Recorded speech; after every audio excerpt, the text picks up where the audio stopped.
माध्यम से जितने भी लोग हमारे साथ में जुड़े हैं प्रभु, आपके साथ में जुड़े हैं, इन सभी को आशीष करना प्रभु यीशु मसीह के नाम से। वो लोग जो जो स्थान पर रहकर आपका वचन के लिए प्यासे हैं, सुनने के लिए वो लोग तत्पर खड़े हैं, उन सभी को तू आशीष करना प्रभु, कारण तेरे वचन में ही जीवन है प्रभु परमेश्वर। हमारे कलीसिया के सारे भाई बहनों के लिए मैं दुआ करता हूं, सब लोगों की जरूरतों को पूरा करना प्रभु।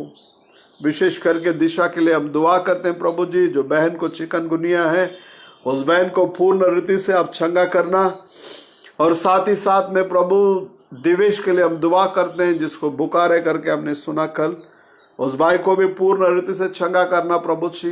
बहन रूथ को भी आप चंगा करना परमेश्वर प्रभु यीशु मसीह के नाम से। बदलापुर के अंदर रहने वाले हमारे सारे भाई बहन, अंबरनाथ के अंदर रहने वाले सारे भाई बहन प्रभु जी, खुदावन मसीह बिटलवाड़ी के अंदर रहने वाले भाई बहन प्रभु यीशु, हम आपको धन्यवाद करते हैं प्रभु जी। यीशु मसीह के नाम से हम आपको धन्यवाद करते हैं। उल्लासनगर के अंदर रहने वाले सारे भाई बहन को भी तो आशीष करना, कल्याण के अंदर रहने वाले काबले परिवार को भी तो आशीष करना, और डोंबिवली के अंदर रहने वाले रामदीन राम को भी तो आशीष करना परमेश्वर। दल्लू दाऊद को भी तो आशीष करना परमेश्वर। प्रभु यीशु नाजरी के नाम से हम सबको तेरे आधीन और स्वाधीन कर ले परमेश्वर। देश भर में जितने भी लोग हमारे साथ में जुड़े हैं, सबको तो आशीष कर, जरूरतों को पूरा करना परमेश्वर। तेरे नाम की महिमा होने दे, आशीष और बरकत दे परमेश्वर। तेरे अनुग्रह की हाथ दिखने में आने देना, हर एक भाई बहनों को छू ले, आशीष कर, अगुवाई कर मेरे प्रभु, यीशु मसीह के नाम से। सब लोगों को जय मसीह की। प्रभु यीशु मसीह के नाम से फिर से एक बार आप सब लोगों को प्रेज द लॉर्ड। अब हम लोग कलाम के अंदर आगे बढ़ेंगे। पवित्र शास्त्र में से यशायाह का किताब 42वां अध्याय में हम लोग 1 से लेकर 7 तक पढ़ेंगे। पढ़ने के लिए जीसस लॉर्ड।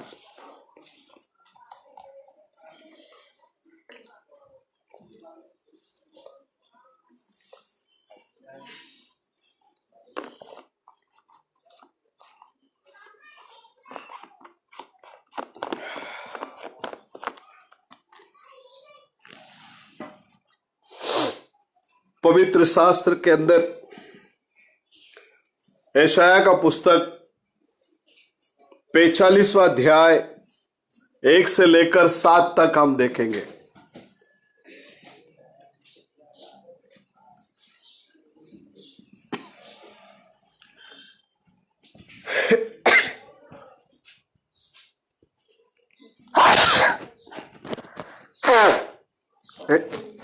फोर्टी 42 में 1 to 7। मेरे दास को देखो, मेरे दास को देखो, जिसे मैं संभाले हूँ, जिसे मैं संभाले हूँ, मेरे चुने हुओं को, मेरे चुने हुओं को, जिससे मेरा जी प्रसन्न है, जिससे मेरा जी प्रसन्न है। मैंने उस पर अपना आत्मा रखा है, मैंने उस पर अपने आत्मा रखा है। वह जाति जाति के लिए न्याय प्रकट करेगा, जाति जाति के लिए न्याय प्रकट करेगा। न वह चिल्लाएगा, ना वो चिल्लाएगा, और न ऊंचे शब्द में से बोलेगा, ना ऊंची शब्द में से बोलेगा, न सड़क में अपनी वाणी सुनाएगा, ना तो सड़क पर अपनी वाणी सुनाएगा। कुचले हुए नरकट को वह न तोड़ेगा, कुचले हुए नरकट को वो न तोड़ेगा, और न टमटमाती बत्ती को बुझाएगा, ना तो वो बत्ती को बुझाएगा। वह सच्चाई से न्याय चुकाएगा, सच्चाई से न्याय चुकाएगा। वह न थकेगा, वो न थकेगा, और न हियाव छोड़ेगा, ना हियाव छोड़ेगा, जब तक वह न्याय को पृथ्वी पर स्थिर न करे, जब तक वो न्याय को पृथ्वी पर स्थिर ना करे। और द्वीपों के लोग उसकी व्यवस्था की बाट जोहेंगे, व्यवस्था के बाद जोएंगे। परमेश्वर परमेश्वर जो आकाश का सृजने हाँ, और तानने वाला है, जो आकाश का सृजने और तानने वाला है, जो उपज सहित पृथ्वी का फैलाने वाला, जो उपज से पृथ्वी को फैलाने वाला, और उस पर के लोगों को सांस, उस पर के लोगों को सांस, और उस पर के चलने वालों को आत्मा देने वाला यहोवा है। और उस पर जो चलने वाले लोगों को आत्मा को देने वाला यहोवा, वो यूं कहता है, वो यूं कहता है, मुझ यहोवा ने तुझको धर्म से बुला लिया है, तुझको धर्म से बुला लिया है, मैं तेरा हाथ थाम कर तेरी रक्षा करूंगा, मैं तेरे हाथ थाम कर तुझको रक्षा करूंगा, मैं तुझे प्रजा के लिए वाचा और जातियों के लिए प्रकाश ठहराऊंगा, मैं तुझे प्रजा के लिए वाचा और जातियों के लिए प्रकाश ठहराऊंगा, कि तू अंधों की आंखें खोले, अंधे की आंखों खोले, बंदियों को बंदीगृह से निकाले, बंदियों को बंदीगृह से निकाले, और जो अंधियारे में बैठे हैं, जो अंधियारे में बैठे हैं, उनको काल कोठरी से निकाले। काल कोठरी से निकाले। वैसे मत्ती 4 अध्याय 12 से 16 तक पढ़ेंगे। जीसस बात।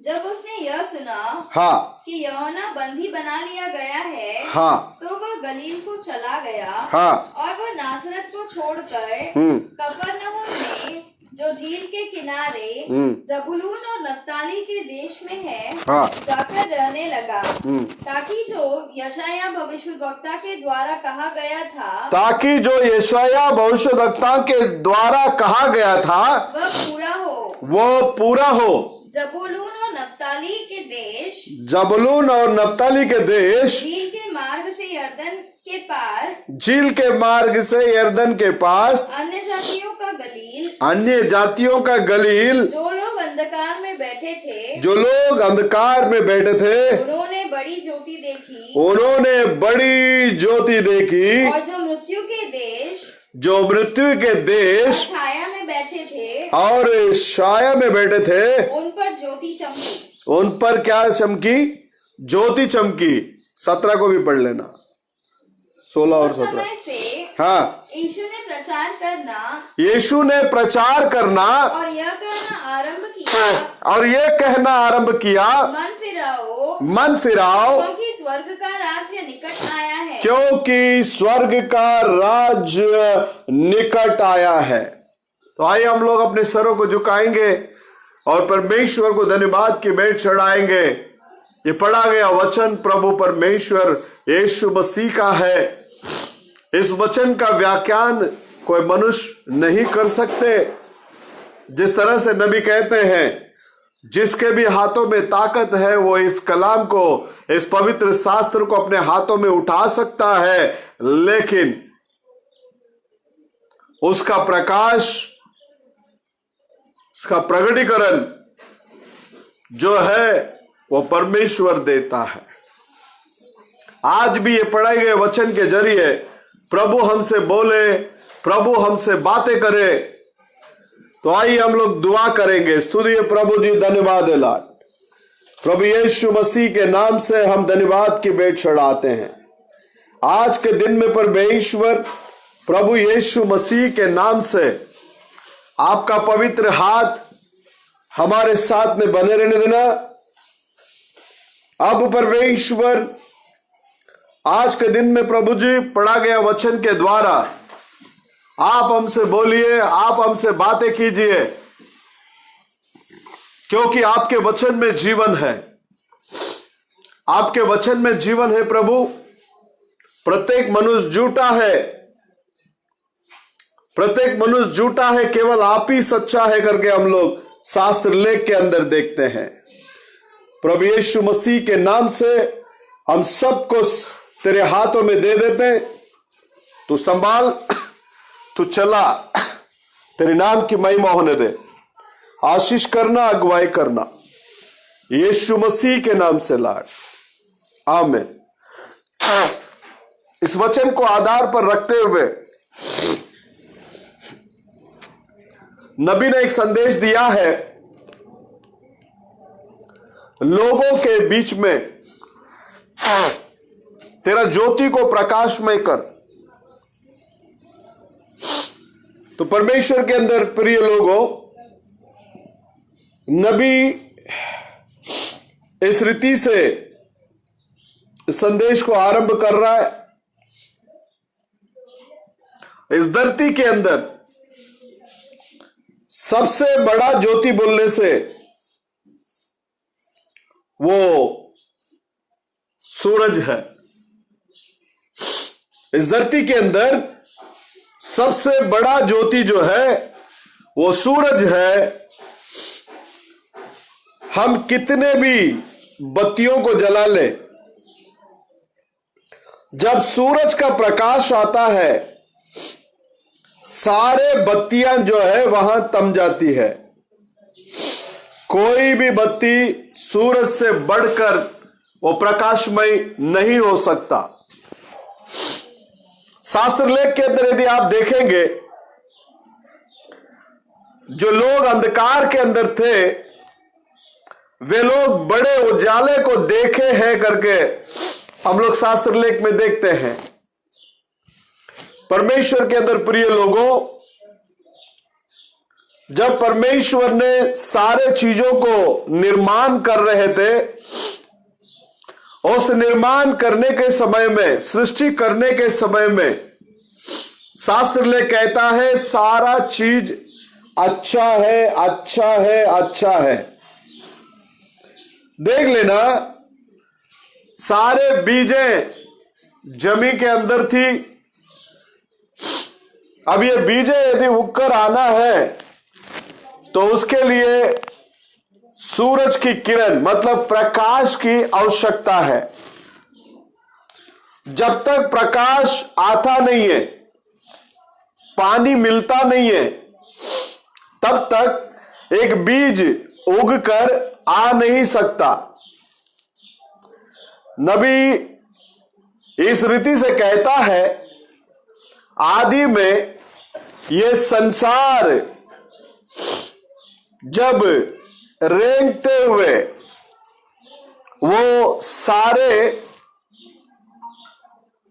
शबनम से डापे हुए और पूरा अंधकार अंधियारा से भरा हुआ वो रहा होगा, रहा था करके हम जानते हैं।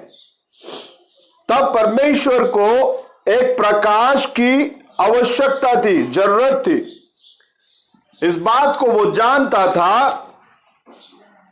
क्योंकि उसका बीज जो है पहले से ही वो धरती पर था, क्योंकि उसने ही उसे वहां बोया है। अब उस बीज को उगकर आने के लिए, उस बीज को जीवन देने के लिए, या उसके अंदर से जीवन प्रकट होकर बाहर आने के लिए उसको प्रकाश की आवश्यकता थी, रोशनी की आवश्यकता थी, क्योंकि वहां बीज पहले से ही था। वैसे हर एक युग में जैसा था वैसे ही परमेश्वर पहले से जानता है और उसके लिए जो जरूरत है उसको उस युग में वो जीवित करने के लिए उस वचन के द्वारा परमेश्वर की प्रकाश को वो प्रकट करता है। परमेश्वर का वचन ही प्रकाश है प्रियो। जब आदि में दुनिया के अंदर उजियाला नहीं था, सब अंधकार था, तब परमेश्वर की आवाज आई, उजियाला होने दो, तो उजियाला हो गया। आमीन। इसलिए नबी कहता है यह उजियाला जो है परमेश्वर का बोला गया शब्द है, परमेश्वर का प्रकटीकरण है। तो परमेश्वर के अंदर प्रिय लोगों, ये अंधकार से भरा हुआ, अंधकार से भरा हुआ इस दुनिया के अंदर परमेश्वर के मुंह से निकला हुआ शब्द वो प्रकाश को लेकर आया। नबी कहता है प्रत्येक युग के अंदर जो जो घटनाएं घटने वाला है उसको पहले से ही प्रभु बताते हैं। उसके लिए जरूरत एक ही कार्य है, उसको उस युग में जीवित करने के लिए उस युग के वचन के ऊपर वो परमेश्वर का प्रकाश को प्रकट करते हैं। रोशनी, ये प्रकाश वचन के पास जब आता है, उसको करने के लिए वो पहले से ही जो कहा गया शब्द वहां है और उस शब्द के अंदर प्रतिज्ञा अगर है तो वो प्रकाश आकर उस प्रतिज्ञा को वो पूरा करता है और वो प्रकाश आकर उस वचन को वो जीवित करता है। आप एक युग में गेहूं या दूसरे युग में दूसरा कोई धान्य को